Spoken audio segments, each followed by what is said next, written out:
But I do have lots of projects to show y'all that I was so excited to see in the Swan City Stitchers group. And I'll have to see if I can get them organized here. This new, I told y'all last week, they have this new layout to my software that I use, and it doesn't let me organize the whip picks like it used to. I'm guessing they'll update that because surely people want to have that sort of thing where they can move it around.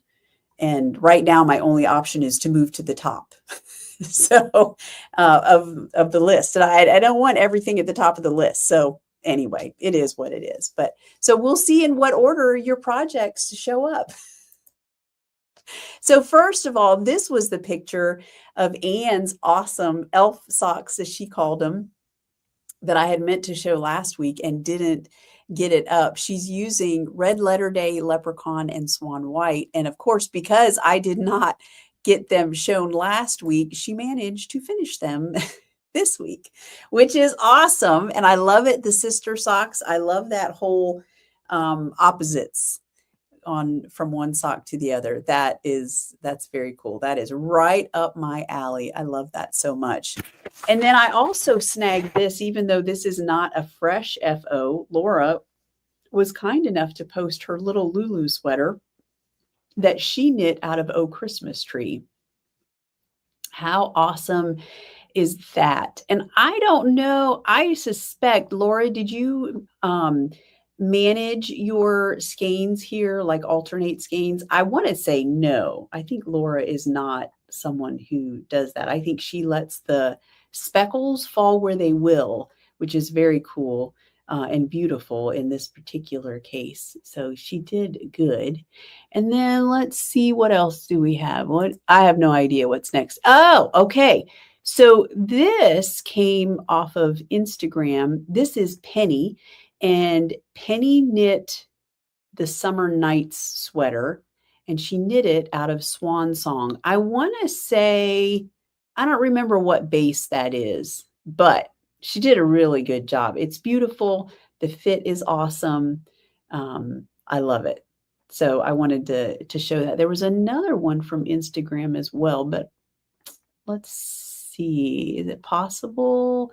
No, it's not that one. Oh, I wonder if that one got, nope, here it is. Right here it is. Look at that. So, and I don't know her name. Her Instagram handle is Goose on the Loose.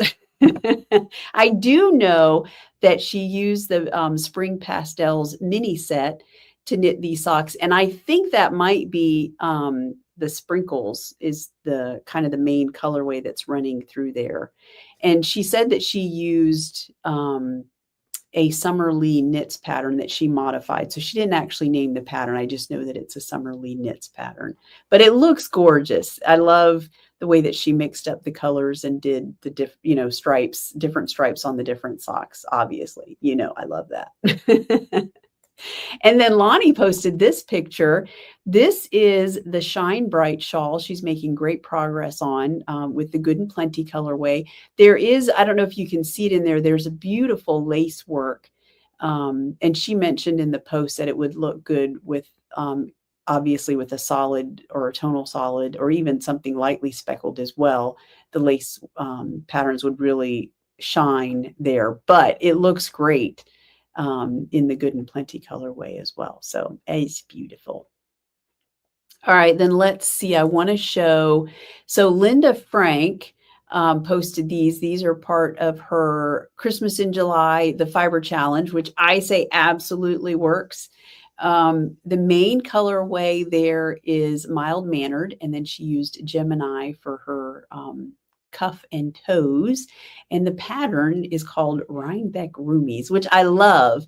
And then this one she also posted. She started her Interstellar Shorties, and she's using Disco with Pomp and Circumstance. Gorgeous. That's a great combination there. I like it. If you want something that's good contrast, but not, like in your face screaming neon. I don't know, disco's pretty bright, but anyway, that's just a good pair of socks right there.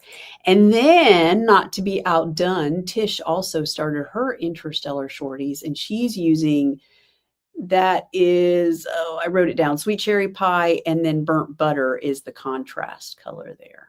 So, all right, did I get them all? I think I did. Look at that. Would you look at that? All right. Okay, so Laura, I don't think I did that this time. Yeah, I didn't think that you did. Um, so we're going to talk a little bit more about that. Hey, Star, glad to have you on here. And Tish, did I say hi, Tish? Yeah, Deb is creating her own AC by spindling and wheeling. I know, I tell you. Hey, Cindy B, good afternoon. Glad to see you on here. All right. So let me show you. Like I said, I didn't get a lot of reading done, but what I did do, I'm very, very happy with. In fact, I really thought I would have an FO today. I mean, I should have. By all rights, I should have had an FO today. But I'm going to tell you, last Sunday, for some reason, I was feeling better on Saturday. And thought I was, oh, I'm almost over this. Sunday, I had like a relapse that I just laid in bed all day. My nose was just running. I was a mess. So I just laid in bed all day, did no knitting. So it was like a whole lost day of knitting. So needless to say, during the rest of the week, I did work on my ranunculus. Now, you might say, Carolyn, what the heck? That is seriously cropped. You're right. It is seriously cropped, but I knew that and I tried it on, and I intentionally did that because I have two dresses that I want to wear it with, and I want the waist to show. And because this is a wider, a looser fitting top, it doesn't provide shaping. So I have to make my own, you have to make your own visual waistline there. So that's why I did it. So one thing that was interesting, so I told y'all that I used and I didn't bring them. I used the Knit Pro Cubics, the square needles to knit the body. And when I went to go down to do the hem, on my previous ranunculuses, I didn't go down a needle size because I knew it was going to be wide and I didn't care. And I didn't want to go down a needle size. Well, this one I did want to help create that shaping. I did want to go down a needle size. Well, when I went to go down, I realized as I was taking the needle off, I was like, oh, I never used a size 10. I used a 10.75. Which, why is there a 10.75 anyway? Why not just go from 10 to 11? It's not like, I understand in the lower, like, you've got even there, you've got 0, 1, 2. Is there a 2.5? I want to say that there is. I mean, for some reason, I guess I can see it more there. Like you would want more versatility in your smaller size needles. I don't know. Maybe I just don't knit enough with the heavier weight yarns. Anyway, I was like, oh, so I've been knitting with a 10.75 needle. Interesting. It didn't make a noticeable difference though in the way the shirt fits or anything like that. So it's all good. But I went down to a size 9 for the hem. And then, so because the Cubics, Knit Pro, I don't have, shorty cables for that. So it was either magic loop the sleeves or switch over to my ChowGoo shorties. Well, I'm not magic looping anything if I can use my ChowGoo shorties. So I was like, wonder if I have a 10.75 in my ChowGoo shorties. No, but I did have a 10.5. Again, why is there a 10.5? I don't know. But there is. So I used a 10.5 needle on the sleeve here, and that's what I'm using on this sleeve. And then I went down to a 9 for the ribbing again. So y'all, this is how fast this goes. I literally cast on this sleeve yesterday evening. Bo and I were sitting in front of the TV, and I cast it on and finished. He ended up wanting to play his video game. And so I was like, oh, well, I'll just, normally when we go into the bedroom, he'll watch TV and I'll just read. I don't knit anymore once I'm laying in bed. But I carried my knitting in there and I kept on knitting, and I actually finished the sleeve last night.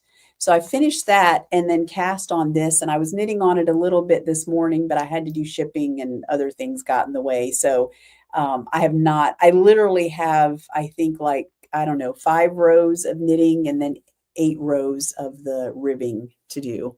So it'll be done in no time. I hope to finish it today and then get it blocked. So yeah, so I love it. And I'm using, of course, and for those of you, if you haven't been around, I say it every week, but this is, and by the way, this is still my first cake of sprinkles on fluffy lace. I won't even need my second cake, which means I can come up with something else to do with my second cake of sprinkles. I have to make a hat or something. I don't know. And then Swan White, which is on Swanky Sock. And so I will obviously have some of that left. So yeah. So anyway, that's the main thing that I got to work on this week. So yeah, all sorts of fun there. But I want to finish that because I'm going to show y'all in a little bit. I've got 2 projects. I've got 2 tops that I want to cast on. Although the one I don't even know what I'm going to knit it in. So y'all might have to give me some help there. Then I also want to do Christmas socks. So I've got to get going on my Interstellar Shorties too, because I got to do Christmas socks. Cannot let July go by without knitting some Christmas socks. Hey, Lonnie. So there is a 1.5. Gianna, how does sprinkles look with a light blue? That is a good question. So there is blue in there. But it's funny because the blue that's in there is a turquoise. However, some of it where it shows up does not actually look turquoise. It actually takes on a different shade of blue, interestingly enough. And I think it would look great with a pale blue. Now, if it's too dark, then even with the halo, because typically, because of the halo, fluffy lace will, override whatever yarn you're using. But because the speckles on fluffy lace are so light, the color, then I think if you were to use like a dark, then I think that the dark would probably override the beauty of these light speckles. But if you were to pair it, and you might not even be talking about fluffy lace, you might be talking about, sprinkles on something else. But yes, you can totally pair it with a light blue. Because like in there, I think it's where the blue and the purple, oh, sorry, it's focusing on my face. Where the blue and the purple met sometimes, maybe, I don't know, or I don't know what it was, but some of the blue does not look turquoise. It has a distinctly different blue shade to it. It's very interesting. I like it. So anyway, I think it would look good. If you need help picking a light blue, just let me know. But you can totally do that. Yes, and it would look good with Bubblicious. And that's a beautiful pink that it would, oh yeah, that would look so good. But Jana is not a pink person. So, that's blasphemy for Jana. Sorry, not Ann. Jana is not a pink person. Sorry. Ann is a very pink person. And maybe I said Jana. I don't know. Names are, they go in and out of my head. I don't know what's going on half the time. And, you're asking me to keep track of,